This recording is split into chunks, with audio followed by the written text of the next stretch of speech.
है भाई, स्वागत है, स्वागत है भाई, स्वागत है, स्वागत है भाई, स्वागत है।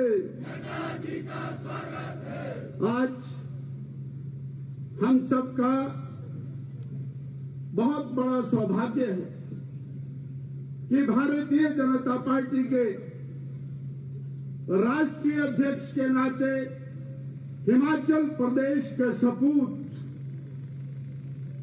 कुल्लू की धरती में अपना स्थायी निवास रखने वाले जगत प्रकाश नड्डा जी हमारे मध्य पधारे हैं। एक बार तालियों की गड़गड़ाहट के साथ माननीय नड्डा जी का स्वागत, अभिनंदन। जरा कल्पना करके देखें, वो पार्टी जो दुनिया की सबसे बड़ी राजनीतिक पार्टी है, उस पार्टी का राष्ट्रीय अध्यक्ष हमारे अपने यहां से है। इस कुल्लू की देवताओं की, देवी देवताओं की पवित्र धरती से है। इसके लिए हम सौभाग्यशाली हैं और एक बार हृदय की गहराई के साथ माननीय जगत प्रकाश नड्डा जी का कोटि कोटि अभिनंदन करते हैं, स्वागत करते हैं।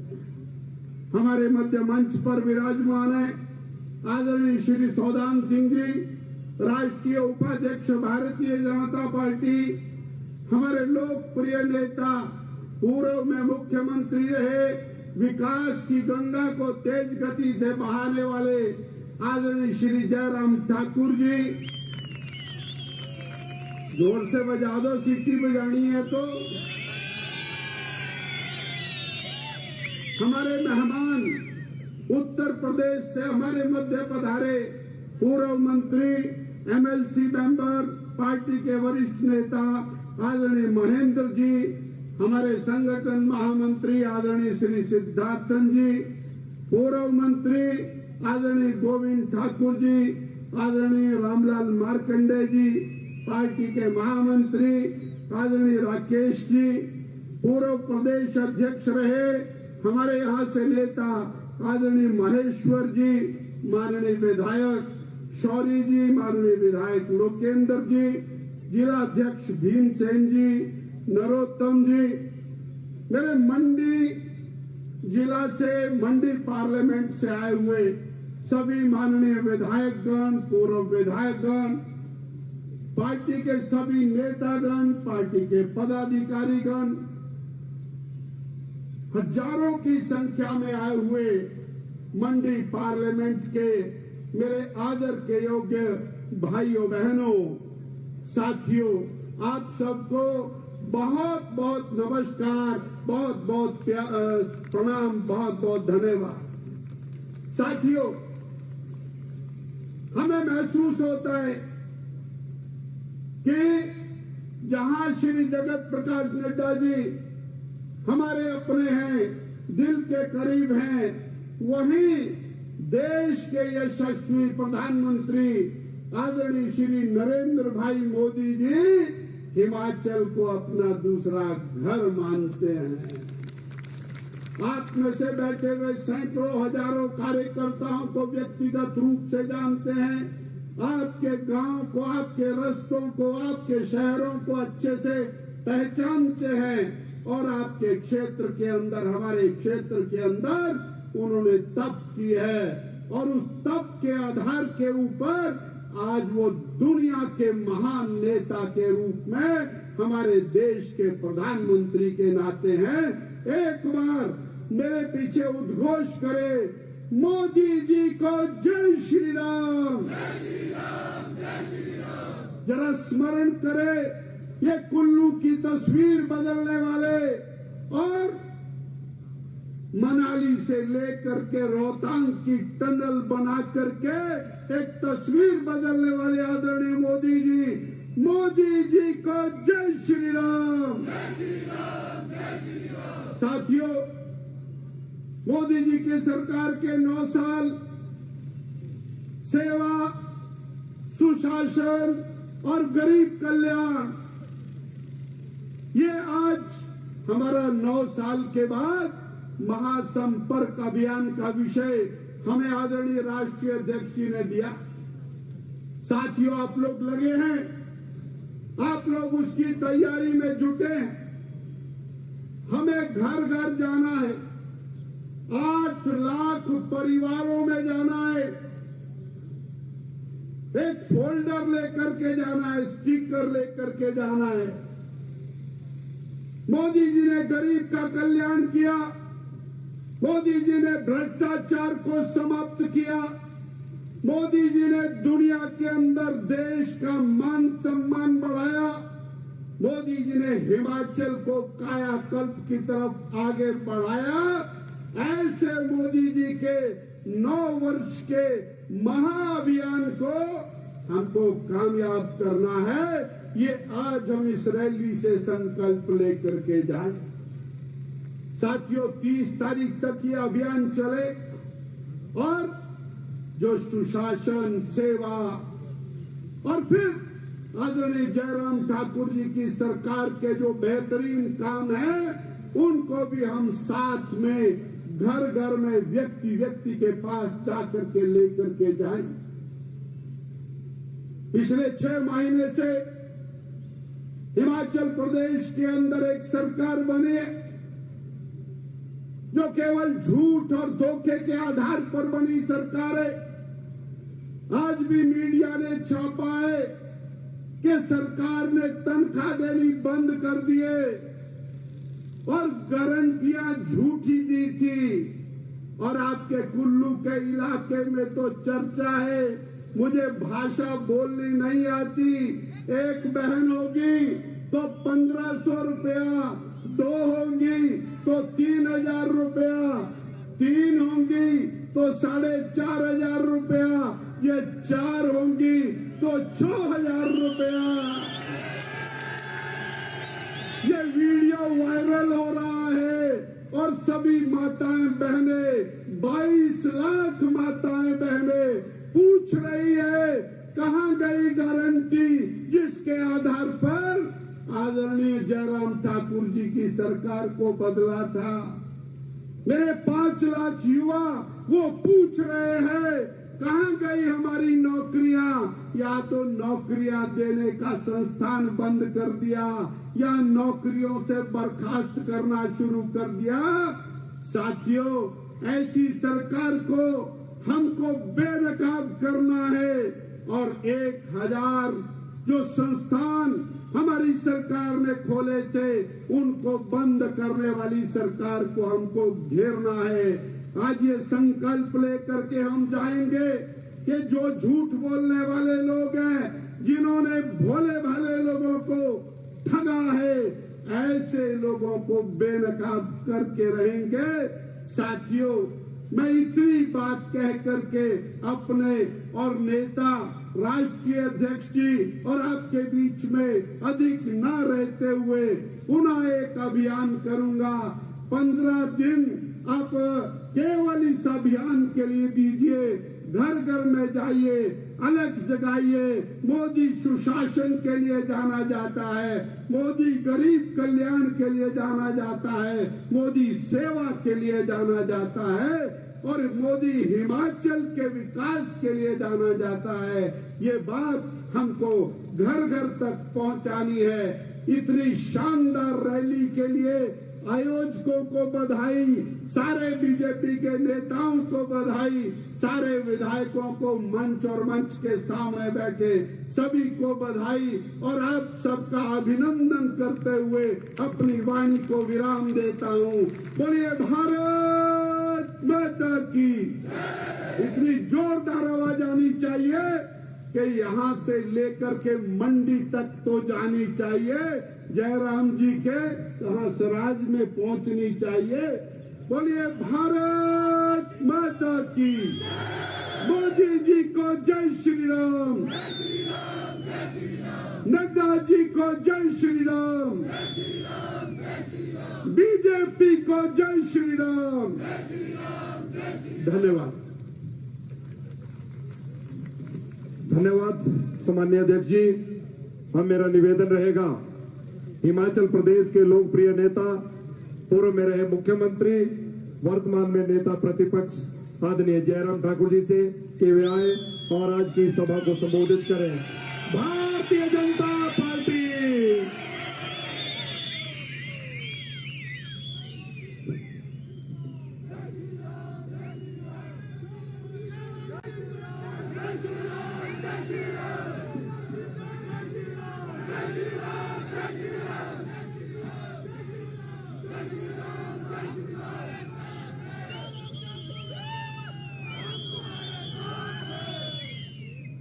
भारतीय जनता पार्टी के आज के इस कार्यक्रम में यशस्वी अध्यक्ष जिनके नेतृत्व में भारतीय जनता पार्टी पूरे देश भर में आगे बढ़ी है, और हमारा यह सौभाग्य है कि आपका संबंध हिमाचल प्रदेश से है, और हमारा और भी ज्यादा सौभाग्य है कि कुल्लू में भी आपका अपना घर है। ऐसे हमारे राष्ट्रीय अध्यक्ष श्री जगत प्रकाश नड्डा जी, भारतीय जनता पार्टी के हमारे राष्ट्रीय उपाध्यक्ष आदरणीय श्री सौदान सिंह जी, भारतीय जनता पार्टी के हमारे जुझारू अध्यक्ष जिनका संबोधन आपने अभी सुना, आदरणीय डॉक्टर राजीव बिंदल जी, हमारी मदद करने के लिए, यहां हमको सहयोग देने के लिए, इस अभियान के लिए उत्तर प्रदेश से आए, पूर्व में मंत्री रहे एमएलसी आदरणीय श्री महेंद्र सिंह जी, पार्टी के हमारे प्रदेश के महामंत्री और विधायक भाई राकेश जम्वाल जी, पूर्व मंत्री भाई गोविंद सिंह ठाकुर जी, पूर्व में पार्टी के अध्यक्ष रहे आदरणीय श्री महेश्वर सिंह जी, सभी सम्मानीय विधायकगण, पार्टी के पदाधिकारी, उपस्थित सभी पूर्व मंत्री और यहां उपस्थित भाइयों बहनों, नौजवान साथियों और पत्रकार मित्रों, एक बार फिर हम हिमाचल प्रदेश देवभूमि में यहां रघुनाथ जी के पवित्र प्रांगण में, रथ मैदान में भारतीय जनता पार्टी के हमारे राष्ट्रीय अध्यक्ष जी का अभिनंदन और स्वागत करने का हमको अवसर प्राप्त हुआ है। मैं आदरणीय नड्डा जी का हार्दिक अभिनंदन और स्वागत करता हूं।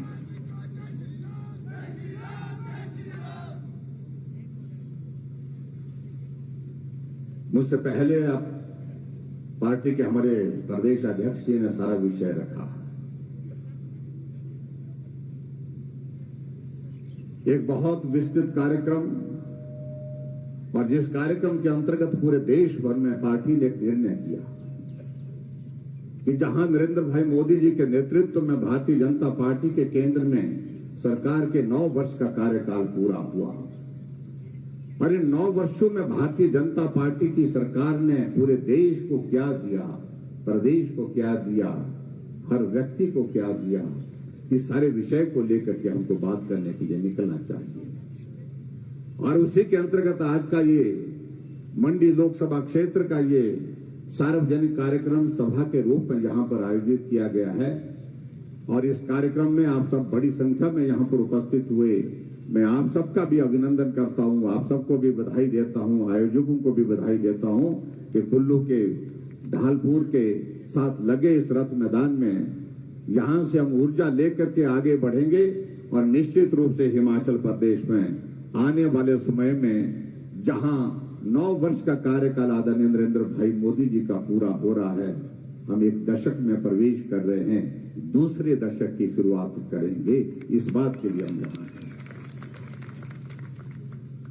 भाई और बहनों,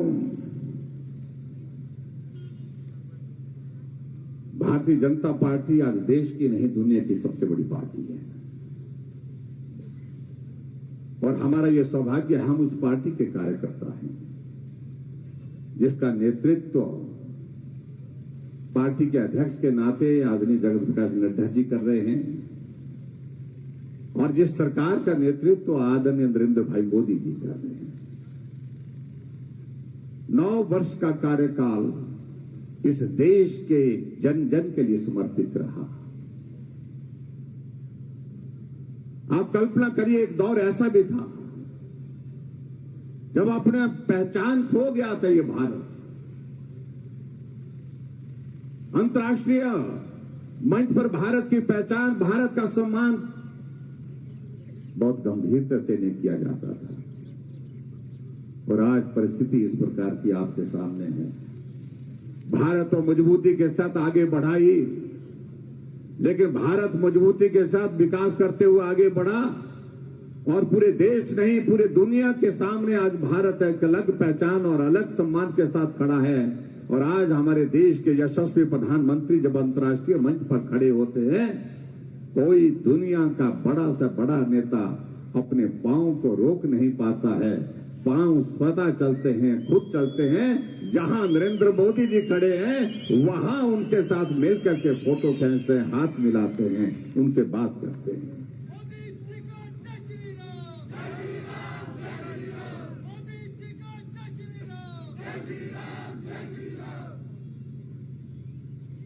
नौ वर्ष का कार्यकाल लुंगी उठा करके कोई नहीं कह सकता कि कोई दाग है।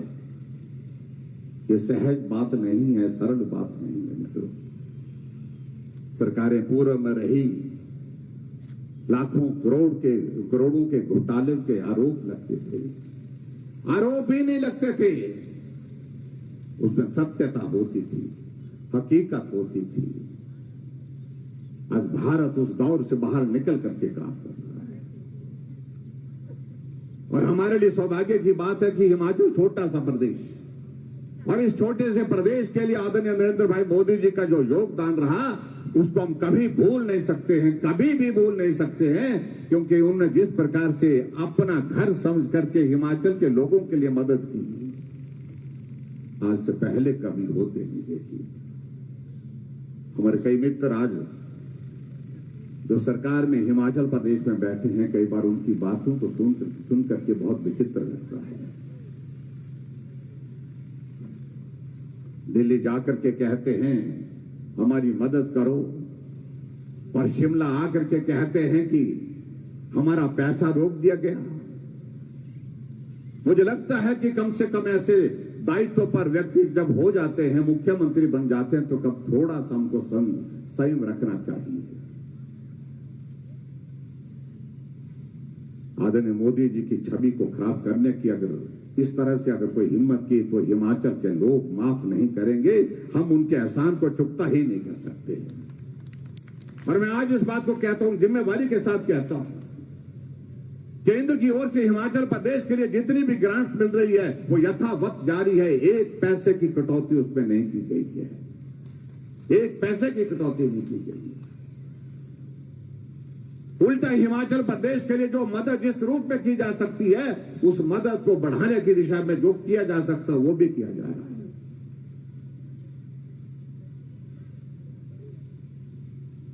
अच्छा, पूछते हैं इस बात को कि हिमाचल के लिए क्या योगदान रहा, क्या भूल गए वो? कोविड का दौर चला था और कोविड के उस दौर में पूरे देश नहीं पूरी दुनिया में त्राही त्राही मची हुई थी। एक व्यक्ति था जो खड़ा होकर के जिन्होंने कहा कि हमको सामना करना इस संकट का, संकट बड़ा है लेकिन उसके बावजूद भी इसका सामना हिम्मत के साथ करना है, और वो नाम नरेंद्र भाई मोदी है। हिमाचल के हजारों की संख्या में, लाखों की संख्या में लोग जो बाहर दूसरे प्रदेशों में फंसे हुए थे, उनको घर तक पहुंचाने का काम किया।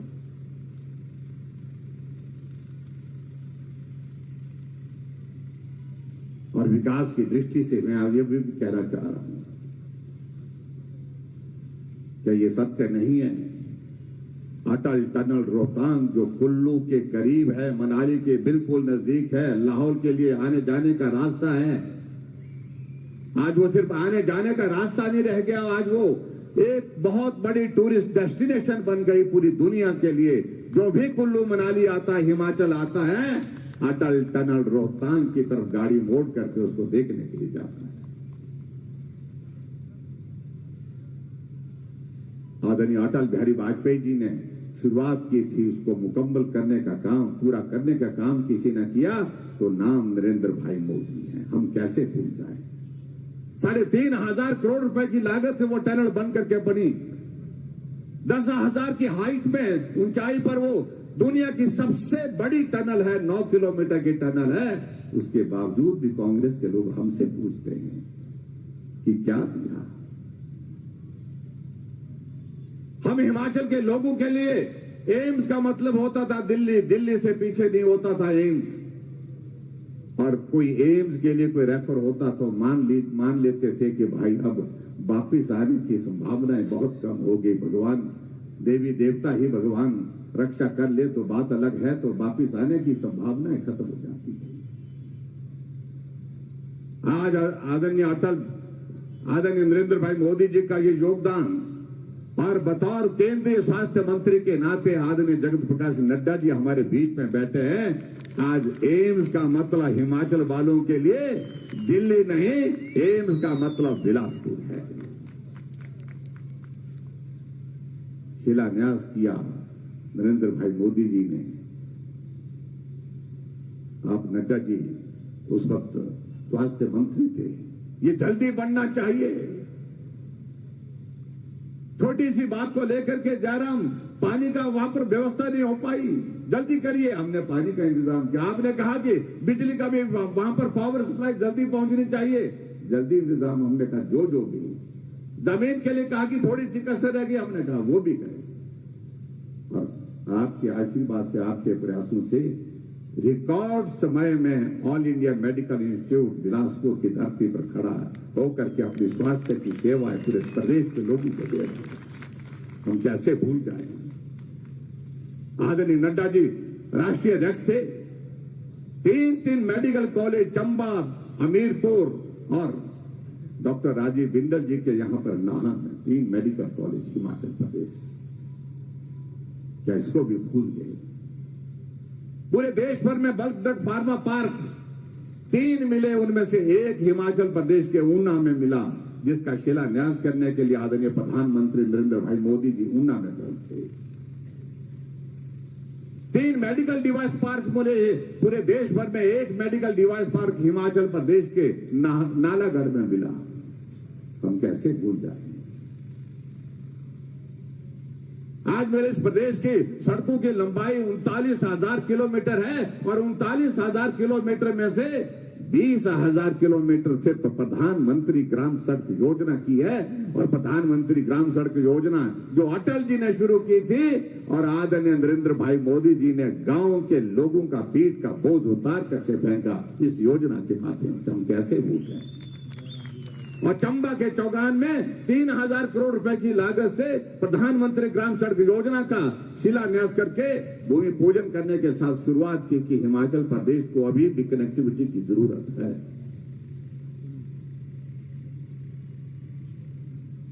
अगर हम नेशनल हाईवे की बात करें, अगर नेशनल हाईवे के साथ साथ में अगर हम बात करें 4 लेन की, अगर हम सिर्फ 4 लेन की बात करें, ये छोटा सा हिमाचल लगभग 41,000 करोड़ रुपए के सिर्फ 4 लेन के प्रोजेक्ट, और उसके बाद बीआरओ के जो प्रोजेक्ट्स वो अलग से है, उनका मैं जिक्र नहीं कर रहा हूं, उससे मैं यही जिक्र कर रहा हूं। आज कीर्तपुर से मनाली की सड़क का काम पूरा होने की स्थिति में हो रहा है, पर हमने आदरणीय अध्यक्ष जी के सामने, राष्ट्रीय अध्यक्ष जी के समक्ष निवेदन किया है कि हम चाहते हैं कि बहुत जल्दी आदरणीय प्रधानमंत्री जी आकर के, आप सब आकर के कीर्तपुर मनाली के जो पोर्शन बन करके तैयार हुए हैं उनको समर्पित किया जाए, उनका उद्घाटन करके हमको आने जाने का रास्ता बना। आज कुल्लू से चलते हैं मंडी के लिए, जहां 2 घंटे 2.5 घंटे लगते थे, आज 1 घंटे से पहले 1 घंटे में हम कुल्लू से मंडी पहुंच रहे हैं। हम मंडी से जाते थे चंडीगढ़, 5 घंटे लगते थे मंडी से चंडीगढ़ पहुंचने के लिए, और आज मंडी से चंडीगढ़ पहुंचने के लिए 2.5 घंटे लग गए। अब कल्पना करिए क्या कितना बड़ा परिवर्तन हो गया।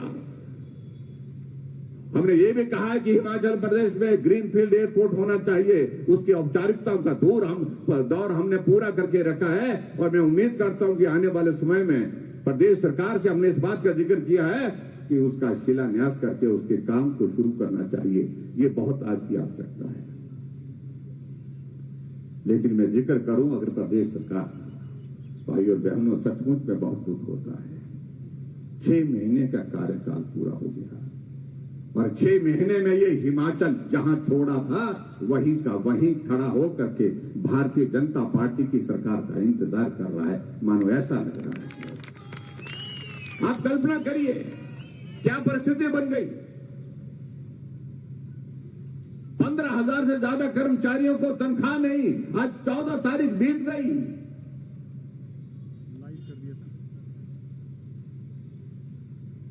6,000 से ज्यादा हमारे आउटसोर्स में लगे कर्मचारी बेचारे जो बहुत मजबूरी में उस काम को करते हैं, जब उनके पास आय का कोई साधन नहीं, परिवार को पालने का कोई और माध्यम नहीं था, तो उन्होंने आउटसोर्स में नौकरी ज्वाइन करके अपनी सेवाएं देने का निर्णय किया। 6,000 से ज्यादा लोगों को निकाल करके घर भेज दिया। कहा था हमने गारंटियां दी थी, 10 गारंटियां। कहा कि हिमाचल प्रदेश में हम सत्ता में आएंगे तो 5 लाख बेरोजगारों को सरकारी नौकरी देंगे। 6 महीने बीत गए, 6,000 कर्मचारियों को घर भेज दिया आपने नौकरी से निकालकर। उसके बाद क्या उम्मीद करेंगे? गारंटी की बातें तो जो करेंगे तो बहुत लंबी बात जाएगी। और यहां महिलाएं बैठी हैं, हम जिक्र करें तो उस बात को भूल नहीं सकते हैं। कान खा लिए हमारे उस वक्त कि सरकार बनने दो, 1 जनवरी से बोलते 1,500 रुपए आपके खाते में आएंगे। अपनी अपनी भाषा में, अलग अलग भाषा में सबने बोला। कुल्लू वाले तो खूब बोला, शायद महेश्वर सिंह जी भी आपको सुना रहे थे। बोलते 1 होली तो 1,500, 2 होली तो 3,000, 3 होली तो 4,500 और 4 होली तक 6,000। लाड़ी 2 ही हुई था, दुगड़ा।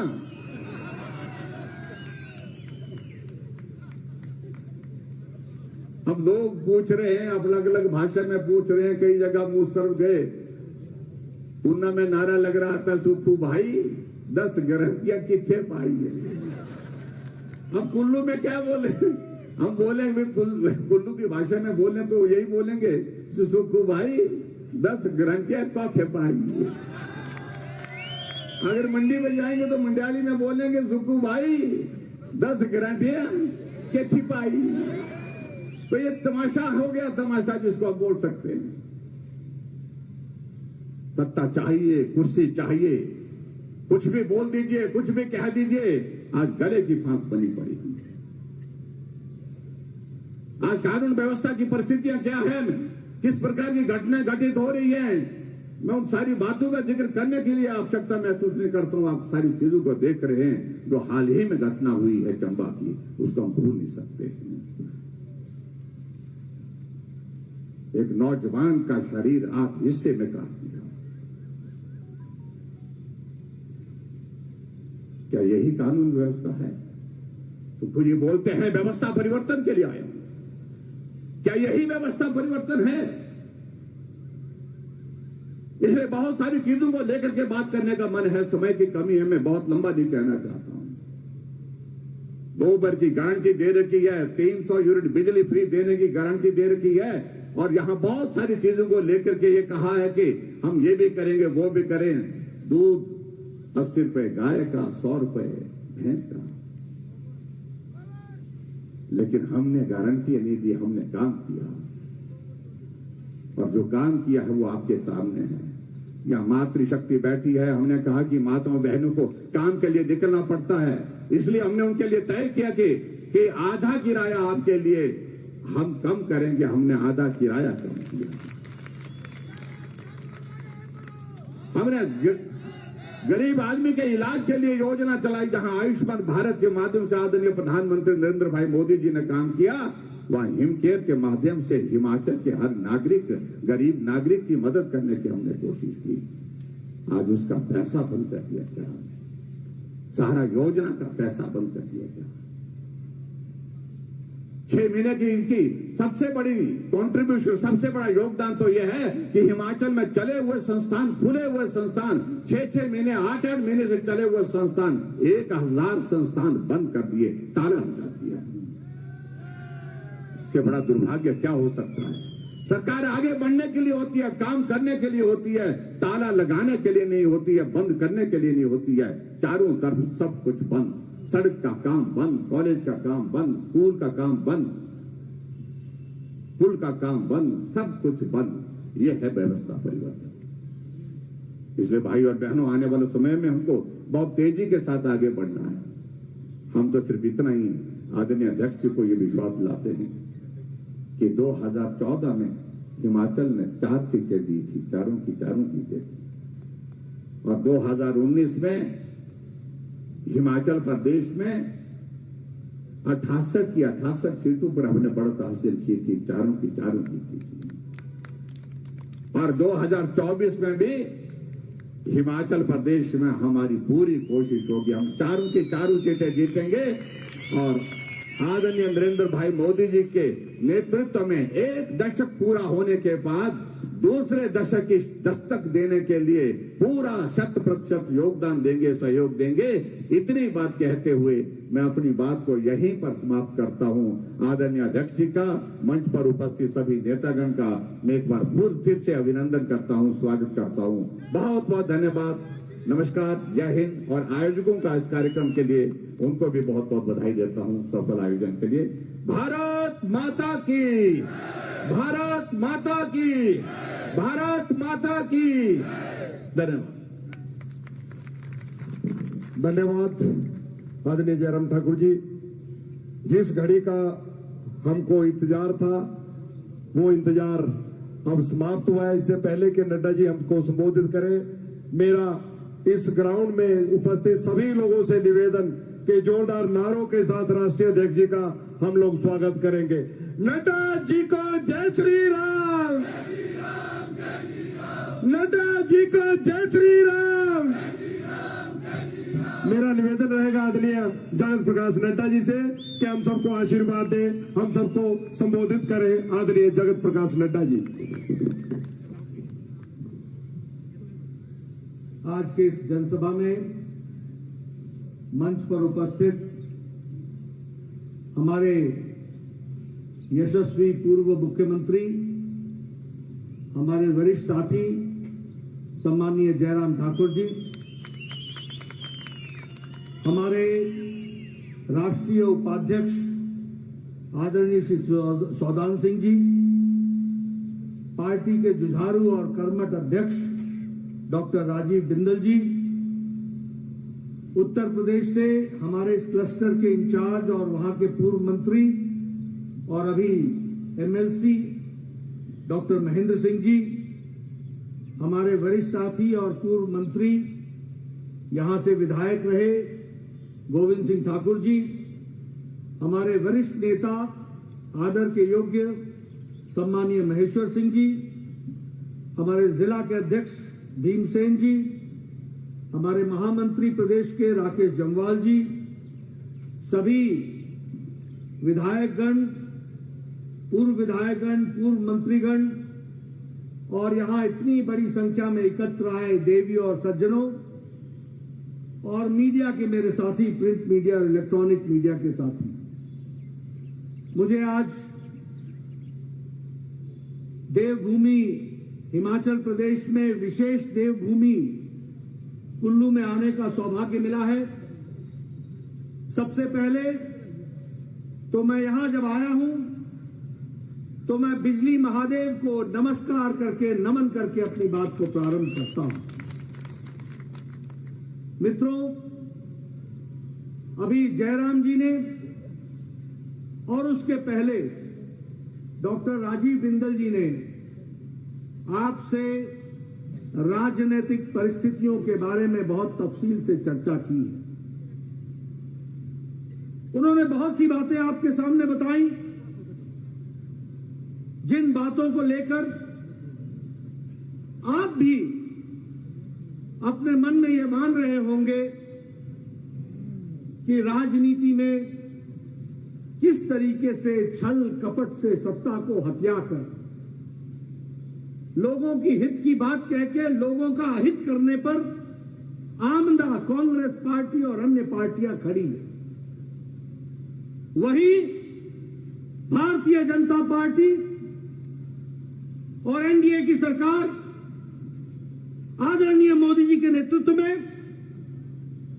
लोगों की सेवा, देश को सुशासन देना और गरीब कल्याण के लिए काम करने के लिए कटिबद्ध है।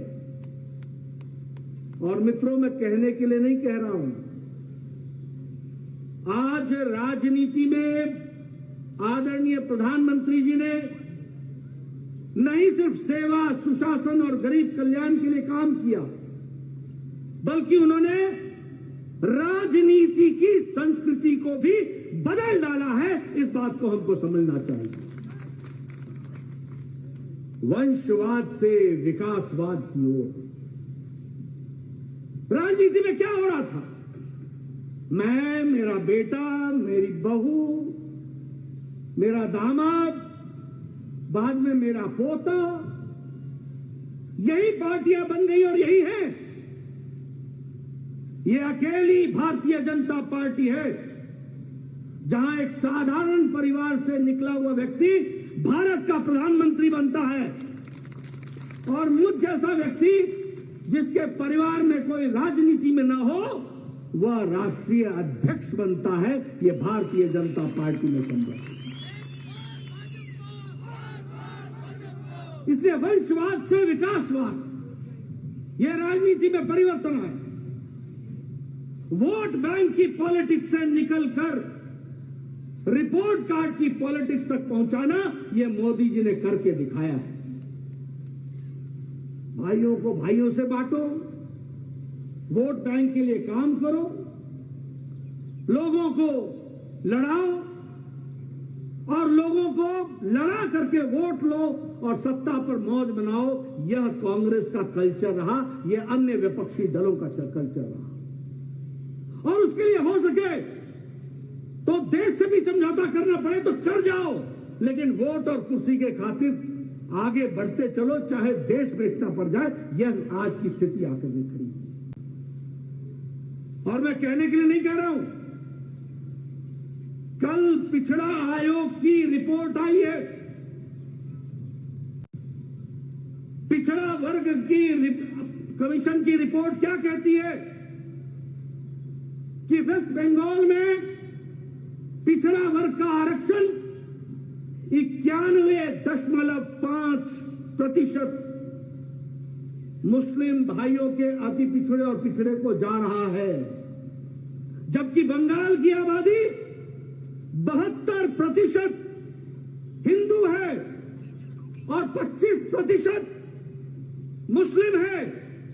लेकिन आरक्षण पिछड़ों का 91% वहां की सरकार दे रही है मुस्लिम को।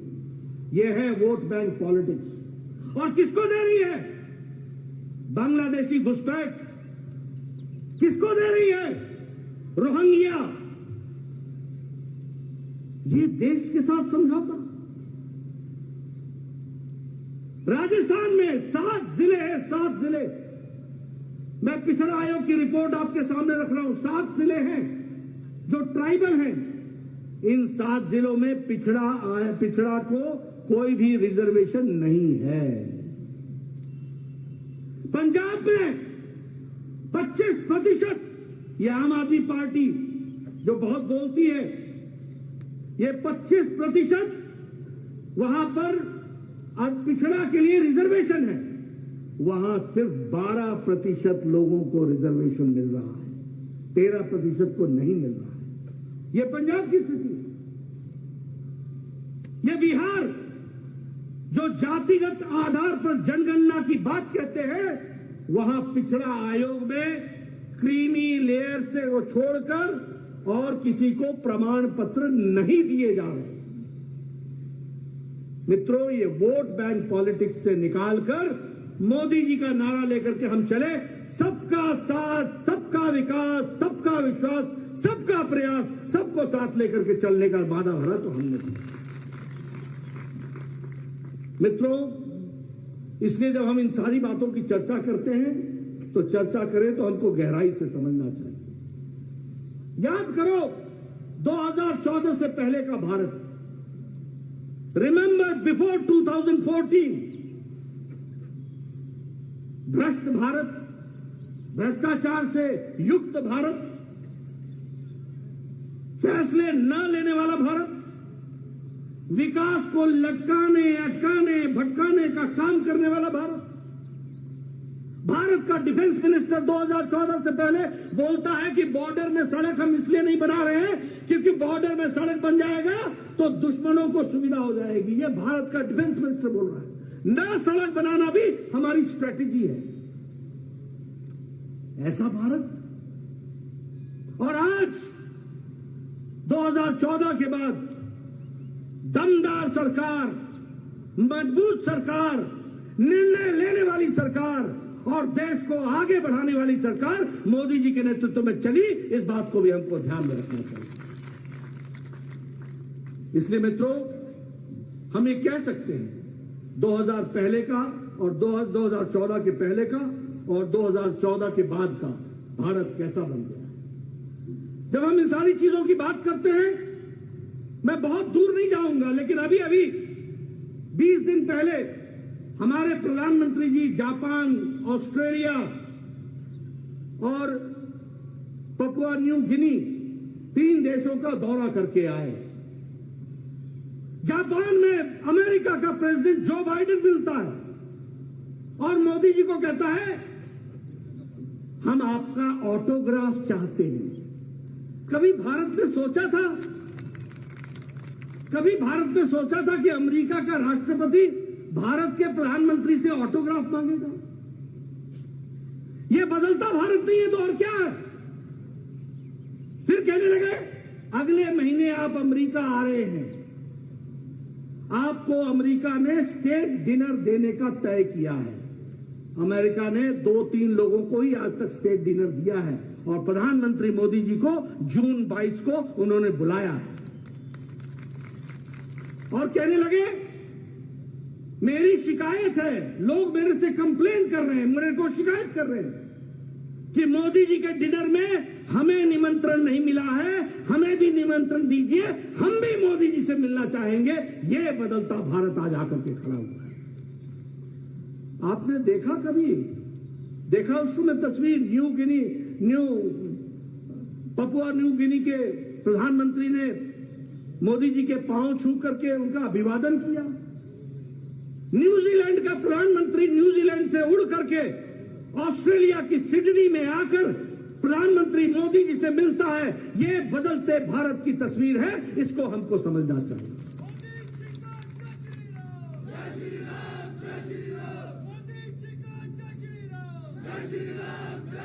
और हमारे कांग्रेस के युवराज अमेरिका की धरती पर जाकर भारत की आलोचना करते हैं और मोदी जी की आलोचना करते करते वो भारत की आलोचना करने लगते हैं। इनकी दादी ने इमरजेंसी लगाई थी, 25 जून को याद करेंगे उस दिन हम उनको। ये लंदन में जाके बोलते हैं कि Indian democracy is in danger, Bharat का प्रजातंत्र डेंजर में है। अरे तुम्हारे जैसे लोगों को जिनको कोर्ट भी बख्शता नहीं है और तुम्हारी जो मर्जी होती है वो बोलते हो, तब भी तुमको बोलने की खुली आजादी है। ये भारत में है, ये भारत ही दे सकता है और कोई देश नहीं दे सकता। सेंगोल, वो चोल डायनास्टी में जिसे मठों ने पूजा करके श्री राजगोपालाचारी जी के देखरेख में, वो सिंघोल जो राष्ट्रीय एकता का प्रतीक, सेवा का प्रतीक, राष्ट्र धर्म का प्रतीक,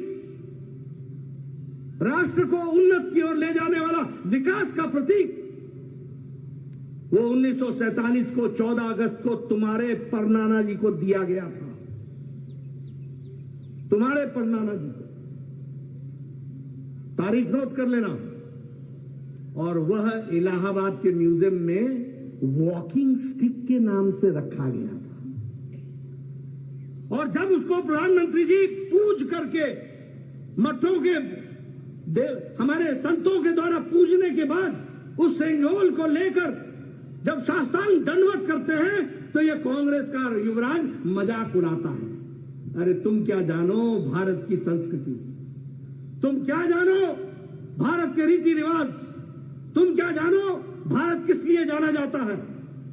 ये मोदी जी हैं जो उसी सेंगोल को इलाहाबाद के म्यूजियम से निकालकर इतिहास के प्रमाणों के साथ जिसका निरादर तुम्हारे परमाणु ने किया था, उसको फिर से आदर के साथ नई संसद भवन 140 करोड़ देश की आशाओं का प्रतीक, उसके अध्यक्ष की कुर्सी के पीछे उसको सेंगोल को स्थापित करते हैं, ताकि प्रजातंत्र में याद रहे राष्ट्रधर्म, प्रजातंत्र में याद रहे सेवा, प्रजातंत्र में याद रहे राष्ट्र के लिए काम करने के लिए समर्पण, सेवा के साथ समर्पण के साथ काम करने का हमारे को हमेशा याद वो सेंगोल दिलाए। लेकिन युवराज, तुम क्या जानो ये सेंगोल जिसके परनाना ही उसको वॉकिंग स्टिक बना चुके हो। मित्रों, अगर मैं बताऊं,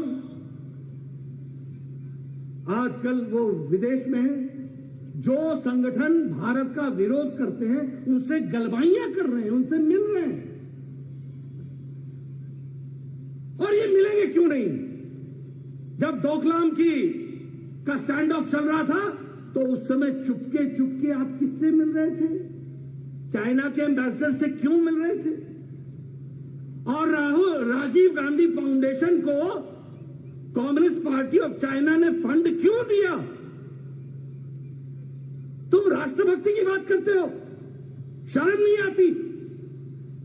देश को एक बार नहीं अनेकों बार मुसीबत में डालने का काम तुम्हारी पार्टी ने और तुम लोगों ने किया है। भारत की प्रतिष्ठा के साथ मजाक किया है। आप बताइए, कांग्रेस के अध्यक्ष को और कांग्रेस के नेता को डोकलाम स्टैंड ऑफ के समय में हमारे चीन के दूतावास के लोगों से मिलने की क्या आवश्यकता पड़ी? ये प्रश्न है जिनका हमको उत्तर चाहिए। आप कहते हो भारत जोड़ो यात्रा, मैं बार बार बोल रहा हूं, मैंने पीछे भी कहा, आप तो तोड़ने के प्रतीक हो। आप गए थे जेएनयू में, उसके एक दिन पहले नारे लगे थे, अफजल हम शर्मिंदा हैं, तेरे कातिल जिंदा हैं। यह अफजल कौन था? यह अफजल वो था जिसने पार्लियामेंट में अटैक का मास्टरमाइंड था। इसको फांसी किसने दी थी? सुप्रीम कोर्ट के जज ने दी थी। इसकी फांसी को माफ किसने नहीं किया था? भारत के पूर्व राष्ट्रपति डॉक्टर प्रणब मुखर्जी ने इसे माफी नहीं दी थी। यानी अफजल हम शर्मिंदा है, तेरे कातिल जिंदा है, मतलब सुप्रीम कोर्ट का जज जिंदा है, ये हमारे लिए अफसोस की बात है। पूर्व राष्ट्रपति जिन्होंने माफी नहीं दी वो कातिल हो गए, उनको कातिल करार कर दिया तुमने। और तुम दूसरे दिन जिन लोगों ने नारे लगाए भारत होंगे टुकड़े टुकड़े इंशाअल्लाह इंशाअल्लाह, उनके साथ तुम दूसरे दिन जवाहरलाल नेहरू यूनिवर्सिटी में कांग्रेस का युवराज उनके साथ हाथ से हाथ मिला के खड़ा था। आपको देश से माफी मांगनी चाहिए। तुम कौन सा देश जोड़ने चले हो? आप देश तोड़ने के प्रतीक हो, भाई को भाई से लड़ाने के प्रतीक हो। इन बातों को हमको गहराई से समझने की जरूरत है। और अगर हम बात करें आदरणीय प्रधानमंत्री जी की, तो हम कह सकते हैं कि विकासवाद के साथ प्रजातंत्र को आगे मजबूती देने का काम हमारी सरकार ने मोदी जी के नेतृत्व में किया है। अब देखिए, अगर हम स्वावलंबन की बात करें, आत्मनिर्भरता की बात करें, मैं स्वास्थ्य मंत्री रहा हूं, देश का भी प्रदेश का भी। 5 साल मैंने स्वास्थ्य मंत्री का काम संभाला है। इस देश में एक बीमारी के लिए दवाई को नेशनल प्रोग्राम बनने में 25-25 साल लग गए। ट्यूबरक्लोसिस को नेशनल प्रोग्राम बनने में 25 साल लगे। राजीव बिंदल जी बैठे हैं, ये भी स्वास्थ्य मंत्री रहे। टेटनस को नेशनल प्रोग्राम बनने में 20 साल लग गए। जापानीज इंसेफ्लाइटिस की दवाई को भारत में आने में 100 साल से ज्यादा लग गया। लेकिन कोरोना जब आया तो आदरणीय प्रधानमंत्री जी ने 9 महीने के अंदर एक नहीं 2 वैक्सीन बना करके दी। ये आत्मनिर्भर भारत खड़ा। और हमारे कांग्रेस के लोग और बाकी क्या कर रहे थे? इसका परीक्षण ठीक नहीं हुआ है, ये मोदी वैक्सीन है, ये मोदी वैक्सीन है। ये दीगर बात है, ये अलग बात है कि चुपके चुपके जाके तुमने भी वैक्सीन लगवा ली, लेकिन जनता को गुमराह करने का काम किया। आज जान के आपको खुशी होगी कि 100 देशों को आत्मनिर्भर भारत ने 100 देशों को वैक्सीन मैत्री में ये वैक्सीन पहुंचाई है और उसमें से 48 देशों को मुफ्त वैक्सीन दी है। ये भारत खड़ा हुआ है। यानी अब भारत लेने वाला भारत नहीं है, भारत अब देने वाला भारत बन गया, दुनिया को देने वाला भारत बन गया। ये भी हमको ध्यान में रखना चाहिए। अगर मैं स्वावलंबन की दृष्टि से बात करूं तो आपको जान करके खुशी होगी कि हमारा डिफेंस का प्रोडक्शन 1 लाख करोड़ रुपए का हो गया है और उसी तरीके से 92% जो हम इंपोर्ट करते थे उसमें कमी आई है। और उसी तरीके से अगर हम बात करें मोबाइल की तो 2014 में मोबाइल 92% बाहर से आता था, आज 97% मोबाइल भारत में बन रहा है। एप्पल का भी मोबाइल अब भारत में बन रहा है। ये बदलती तस्वीर है जिसको हमको ध्यान में रखना चाहिए। ये आत्मनिर्भर भारत की एक तस्वीर है। आज देश सुरक्षित है।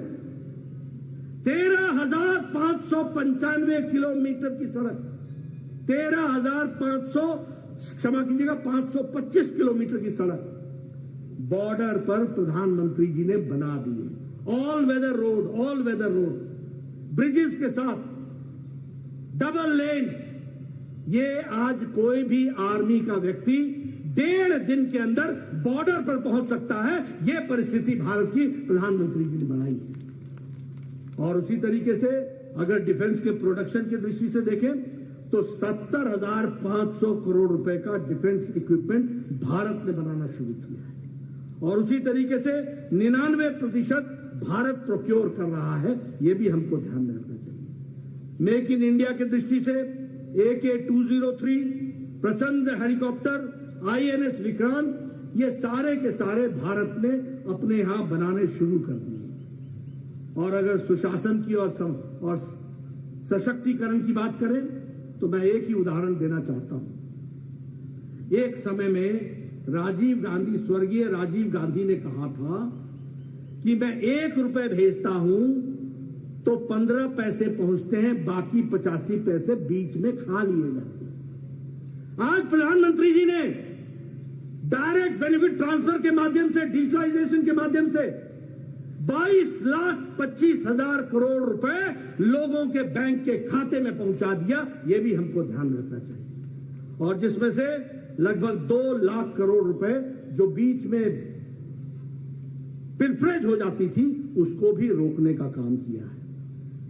आपके रिज मैदान से प्रधानमंत्री जी ने 11 करोड़ 78 लाख किसानों को एक बटन दबाकर 11वीं किस्त रिलीज की थी रिज मैदान से, 11वीं किस्त। और 15 सेकंड के अंदर 11 करोड़ 78 लाख किसानों के खाते में 2-2 हजार रुपए पहुंच गया था। यह बदलता भारत है, इसको भी हमको ध्यान रखना है।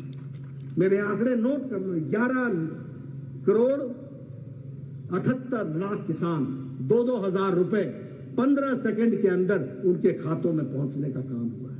इसलिए सशक्तिकरण की दृष्टि से देखा जाए या विकास की दृष्टि से देखा जाए तो हर तरीके से काम हो रहा है। प्रधानमंत्री आवास योजना में आज 28,000 घर हिमाचल में बने हैं और देश में 4 करोड़ घर बने हैं, पक्के मकान बने हैं। 2 कमरे का बेडरूम, 1 शौचालय, 1 रसोई, 1 कोर्टयार्ड, और महिलाओं के नाम पर इसकी मलकियत देने का को हम आगे बढ़ावा दे रहे हैं। मित्रों, मैं आपको बताना चाहता हूं, आप लोग को याद नहीं होगा, मैं 1993 में MLA बन गया था, 1993। उस समय मेरा BDO मेरे पास आया करता था और बोलता था, नड्डा जी आपको इस बार इंदिरा आवास योजना में 1 घर मिला है, बताओ इस घर को किस पंचायत में दें।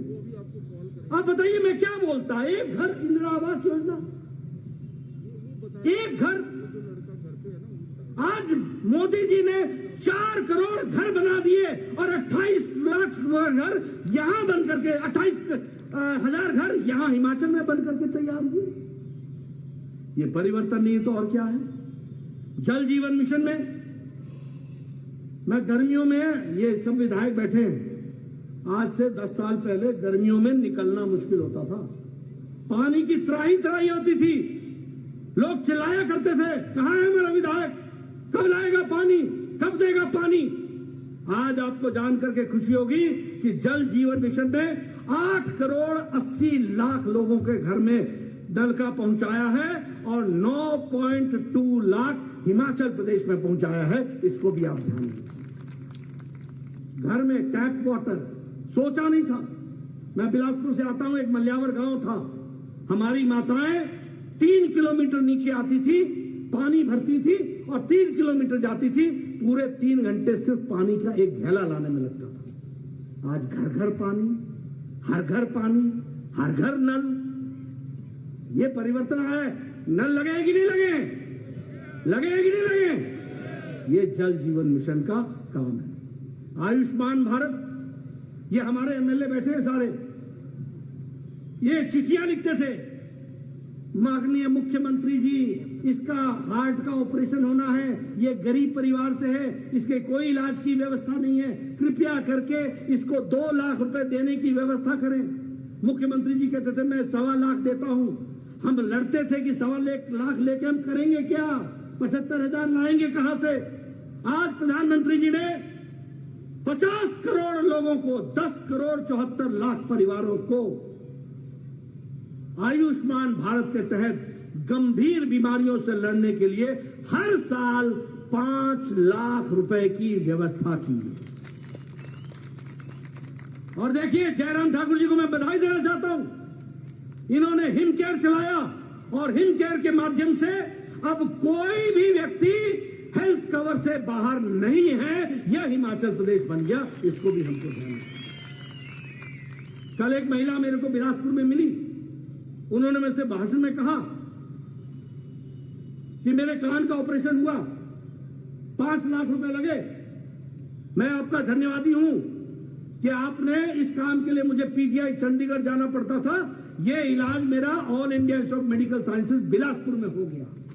और फिर उसने क्या कहा कि मेरा 1 पैसा भी नहीं लगा, हिम केयर से मेरे को मिल गया। ये आज बदलता हिमाचल है, ये है जयराम जी का काम, जिसको हमको समझना चाहिए। ये समझो आप, किसान सम्मान निधि 11 करोड़ 78 लाख लोगों को 2,000 रुपए प्रति चौथे महीने मिलना। किस प्रधानमंत्री ने किसानों के लिए इतना कुछ किया? प्रधानमंत्री Fasal Bima Yojana, each drop more crop, neem coated urea, soil health card, MSP में खरीदी को बढ़ावा देना। कौन सा काम छोड़ा है? प्रधानमंत्री किसान सम्मान निधि।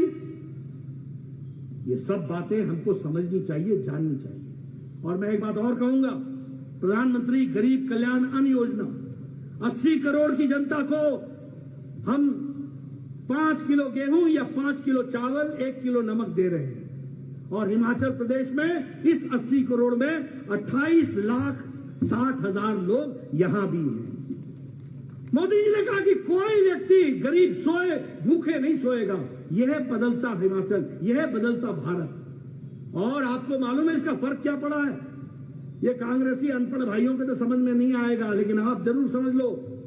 2014 में भारत की गरीबी 22% थी, 22%। आज भारत की गरीबी 10% से नीचे आ गई है। और आपको जानकर खुशी होगी कि वर्ल्ड बैंक की रिपोर्ट है कि भारत की अति गरीबी 1% से भी नीचे आ गई है, 1% से। ये परिस्थिति आकर के खड़ी है। आजकल हमारे कांग्रेसी भाइयों ने एक काम ले रखा है, महंगाई महंगाई महंगाई, इन्फ्लेशन इन्फ्लेशन इन्फ्लेशन। पढ़ते नहीं है, लिखते नहीं है, समझते नहीं है। अरे दुनिया बोल रही है कि India is a bright spot. दुनिया बोल रही है कि उम्मीद जागृत होती है तो भारत से होती है। सबसे ज्यादा ग्रोथ रेट और सबसे कम इन्फ्लेशन रेट, ये भारत की तस्वीर है। और मैं आपके सामने आंकड़े रखना चाहूंगा। मैं चाहूंगा कि पत्रकार बंधु, आप भी जब कांग्रेसी नेता आता है तो उससे पूछिए, तू इधर उधर की बात ना कर, तू ये बता कि तूने कारवां लुटाया कैसे था, उनसे पूछो। और मैं बताना चाहता हूं कि खाद्य सामग्री की जो इन्फ्लेशन है अमेरिका का 7.7%, 7.7%, वेनेजुएला का 471%, जर्मनी का 16.8%, ब्रिटेन जिसने हमको राज किया उसकी खाद्य सामग्रियों की महंगाई 19%, France 14.9%, Lebanon 350%, Argentina 115%, Pakistan 48.65%, Sri Lanka 21.5%, Bangladesh 9.24%, Japan 8.4%, Australia 8%, Nepal 6.19% और भारत 2.9%। ये पढ़े लिखों को तस्वीर दिखाओ, पूछो इनसे, महंगाई महंगाई महंगाई हल्ला करते हैं, पता ना सता, जान न पहचान, ऐसे ही बने हुए। विकास ग्रोथ की देखिए आप, इंडिया को स्टैनली मॉर्गन ने कहा, स्टैनली मॉर्गन बैंक का रिपोर्ट है कि India is at 7.2% of growth rate, America is at 5%, Britain और जर्मनी ये सब 1-2% पर खड़े, लेकिन अपनी तस्वीर पसंद नहीं आती क्योंकि तुमको लोगों ने आशीर्वाद नहीं दिया। ऐसे भारत चलता है, ऐसे देश चलता है, ऐसे राजनीति चलती है। इसलिए मित्रों, अगर मैं बात करूं विकास की, आज भारत 5वीं अर्थव्यवस्था दुनिया की बन गया है, ब्रिटेन को पछाड़ करके। ऑटोमोबाइल इंडस्ट्री में भारत 3रे नंबर के ऑटोमोबाइल मार्केट है, हमने जापान को पछाड़ दिया। अब गाड़ी खरीदने कौन जाता है भाई? जिसके जेब में पैसा होता है वही खरीदने जाता है ना। आज जापान से ज्यादा, अमेरिका से ज्यादा आज 3रे नंबर का ऑटोमोबाइल मार्केट है तो भारत है, ये भी हमको ध्यान रखना चाहिए। स्टील प्रोडक्शन में, इस्पात में हम 4थे नंबर से 2रे नंबर पर आकर के खड़े हो गए। मॉर्गन स्टैनली बोलते हैं कि भारत की अर्थव्यवस्था सबसे मजबूत स्थिति में खड़ी है। ये हम नहीं कह रहे, ये वर्ल्ड बैंक, ये इंटरनेशनल मॉनेटरी फंड, ये मॉर्गन स्टैनली, ये दुनिया के आर्थिक जगत के जो जानकार हैं वो कह रहे हैं। अब हिमाचल की अगर बात करें, हमारे कांग्रेसी भाई पहले क्या करते थे, एक कहीं शिलान्यास कर देते थे, आधी जिंदगी बीत जाती थी, काम पूरा नहीं होता था, आधी जिंदगी।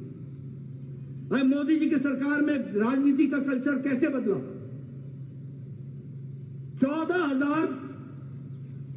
1,470 करोड़ रुपए का all India institute of medical sciences का शिलान्यास हुआ। उसके बाद कोरोना आया, 2 साल कोरोना रहा, लेकिन उसके बावजूद भी मोदी जी ने शिलान्यास किया था और मोदी जी ने ही 5 साल के अंदर उद्घाटन करके जनता को दे दिया। ये बदलता भारत।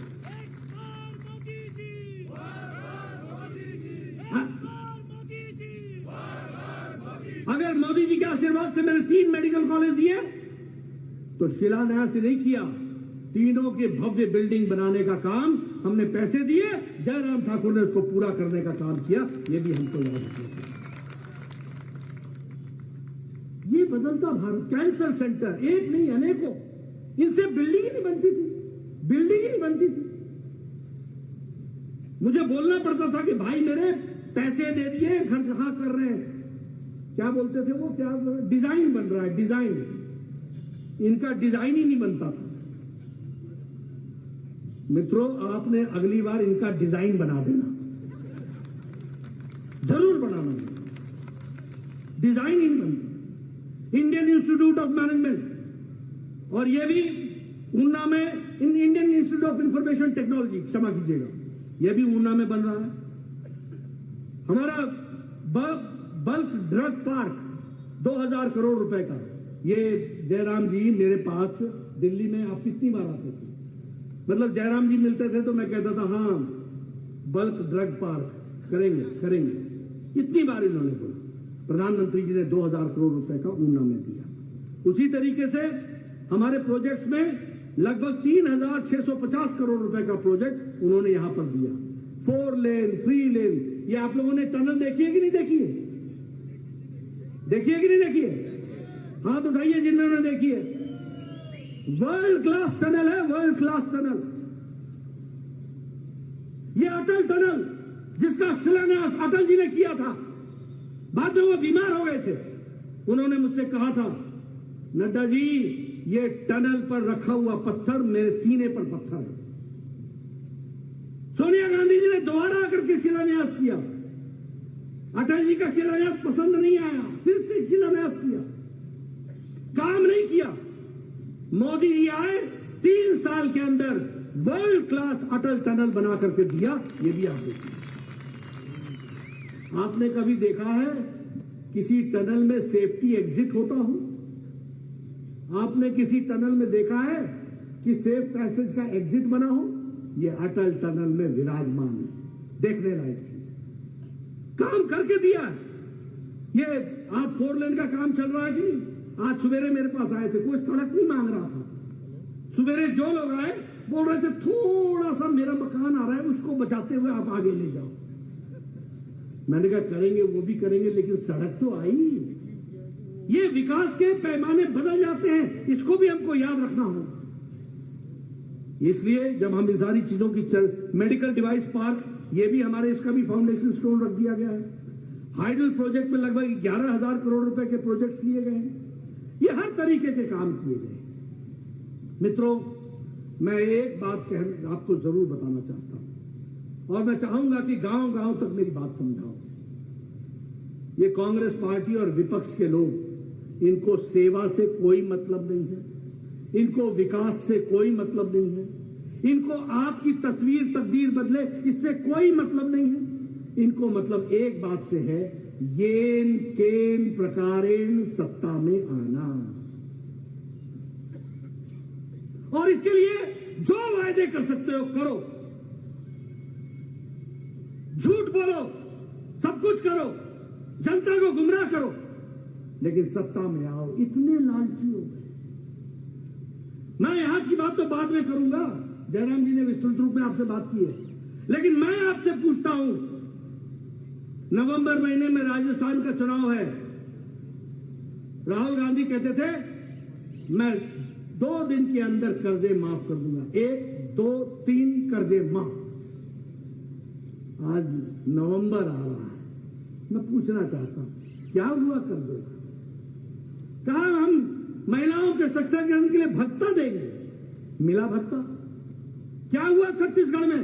अनएम्प्लॉयमेंट अलाउंस देंगे, मिल गया युवाओं को अनएम्प्लॉयमेंट अलाउंस? यहां क्या क्या वायदे नहीं किए थे? मैं बैठा बैठा सोच रहा था, इन्होंने 10 गारंटी की बात की। अपनी गारंटी है नहीं, 10 गारंटी लेके बैठे, 10 गारंटी लेके बैठे। क्या कर रहे हैं? कौन सी चीज पूरी की? आज ये ट्वीट हुआ, 15,000 कर्मचारियों को नहीं मिली सैलरी, पहले तारीख को मिल जाती थी।